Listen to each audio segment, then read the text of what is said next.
Olá, tudo bem? Que bom que podemos nos encontrar para darmos mais um passo nessa nossa caminhada dentro do tema O que eu creio. E como subtema, nós estamos tratando da oração de Jesus, a oração do Senhor, a oração dominical.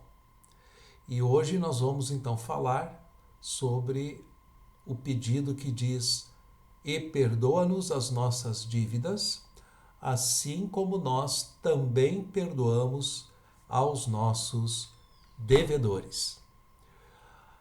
A quinta petição do Pai Nosso: eu não confesso o pecado dos outros.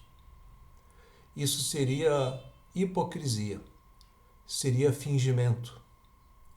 Mas também não confesso o meu pecado individual, indiferente ao que acontece ao corpo de Cristo, ao qual pertenço. E perdoa-nos as nossas dívidas. Não adianta querermos esconder as coisas. Nesta prece, vem à tona a culpa e o pecado da comunidade a que pertenço, e ao orar o Pai Nosso, e ao permitir esta prece, eu confesso as minhas próprias falhas e a minha própria desobediência como membro desta comunidade que sou, expondo as feridas abertas da igreja, em especial as feridas de membro da igreja, que sou eu, que de momento estou orando a oração do Senhor. É importante vermos as coisas por este ângulo. É importante, acima de tudo, reconhecermos que nesta petição, nesta quinta petição, não só se pede o perdão de Deus de maneira geral, mas que ela é uma confissão clara de nossos pecados e dos meus pecados, bem concretos. Porque se falo de dívidas, não são dívidas imaginadas, nem pecados de mentirinha. Serão dívidas e pecados reais, assim como foram reais os 10.000 talentos que aquele servo da parábola de Jesus devia ao seu Senhor.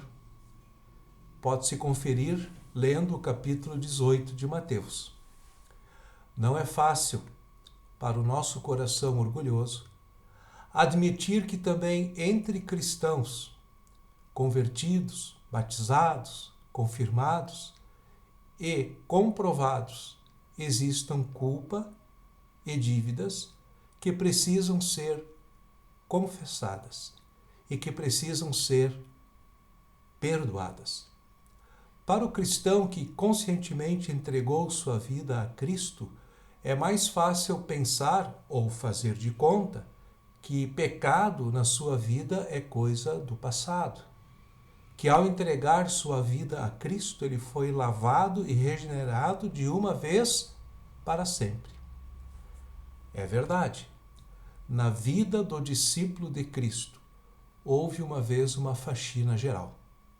No dia em que ele, crendo na palavra do Senhor, aceitou o seu batismo, aceitou o perdão total de Cristo e deixou-se lavar pelo sangue do Cordeiro de Deus. Está consumado. Jesus lhe disse naquele dia: eu te aceitei para valer, de uma vez para sempre. A minha justiça passou a ser a tua justiça, a minha santidade, tua santidade. O pecado não nos poderá separar mais. Ele passou a viver em Cristo. Mas vamos parar um pouco para pensar. Este viver em Cristo, mesmo sendo uma comunhão sem limites, uma comunhão de bens sem restrições, não é nenhuma sociedade entre parceiros iguais. Cristo entrou nesta sociedade com sua justiça. Eu entrei com minha culpa. O viver em Cristo precisa acontecer, precisa nascer de suas origens. A cada dia que passamos. Sua justiça precisa engolir minha injustiça. Seu poder, a minha fraqueza. Viver em Cristo aqui, nesta terra, não é descanso, é luta. O velho Adão e a velha Eva também precisa ser afogado a cada dia, como diz Lutero no Catecismo Menor. O cristão, conforme sua natureza humana, é como outros mortais. A diferença é que ele vive sob o poder da graça e não sob o poder do pecado. O pecado nada mais teme do que o perdão, porque só pelo perdão ele pode ser vencido. O cristão vive em Cristo, isto é, ele vive no regime do perdão. Aí nossa constituição é o Evangelho, a boa notícia de que Cristo morreu por meus e teus pecados e que podemos largar o fardo da nossa culpa aos pés da cruz a cada dia que passa. Por acaso será de admirar se este regime do perdão não valerá só entre o Salvador e os salvos, mas que valerá também para os membros do corpo de Cristo? E perdoamos as nossas dívidas, assim como nós também perdoamos aos nossos devedores. Isso, de forma alguma, deve ser entendido assim: Deus toma o meu perdão como modelo para o teu perdão. Trata-me assim como eu trato os meus semelhantes. Isto seria um ultraje à obra redentora de Cristo, um ultraje a Deus, que se tornou pessoa humana para salvar os pecadores. É antes assim que, no horizonte do perdão de Cristo, do qual vivemos dia a dia, precisa acontecer também o perdão entre os irmãos, para não sairmos da constituição de Cristo, para não negarmos o seu Evangelho.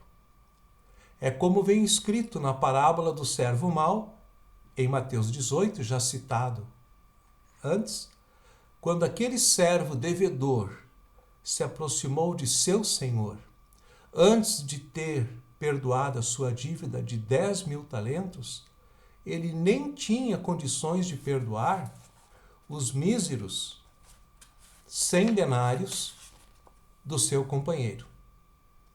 Depois de ter sido perdoado, ele tinha condições e o seu senhor podia esperar dele que praticasse o perdão que acabara de experimentar.